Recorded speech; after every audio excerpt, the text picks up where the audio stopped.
Hello friends, నా లైఫ్లో జరిగిన హారర్ స్టోరీ మీతో షేర్ చేసుకుంటా అన్నా కదా. అదేంటంటే, ఒకరోజు మా అమ్మమ్మ వాళ్ళ ఊరికి నేను మా అమ్మ వాళ్ళ మేనమామ చనిపోయిందంటే వెళ్ళినాం. అక్కడ అంత్యక్రియలన్నీ జరుపుకొని ఇంటికి వచ్చేసినాం.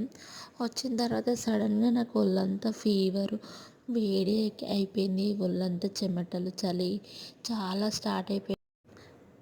మా అమ్మగారు చాలా టెన్షన్ పడ్డది. ఎందుకు ఇట్లా అవుతుంది పాపకని మా నాన్నకి ఫోన్ చేసింది. మా నాన్న వెంటనే డ్యూటీ నుంచి ఇంటికి వచ్చిండు. హాస్పిటల్ తీసుకెళ్ళిన అయినా కూడా తగ్గట్లేదు. ఆయన ట్యాబ్లెట్లు వేసినంతసేపు తగ్గుతుంది, లేకుంటే మళ్ళీ వచ్చేస్తుంది. అలానే 2-3 డేస్ అలానే చూశారు. ఏంది అని మా అమ్మ టెన్షన్ పడుతుంది. ఫీవర్ మాత్రం తగ్గట్లేదు. ఫీవర్ మాత్రం అస్సలు తగ్గట్లేదు. ఎందుకు ఇలా జరిగింది, ఏమైందని కంటిన్యూషన్ పార్ట్లో చెప్తా అండి. Please subscribe.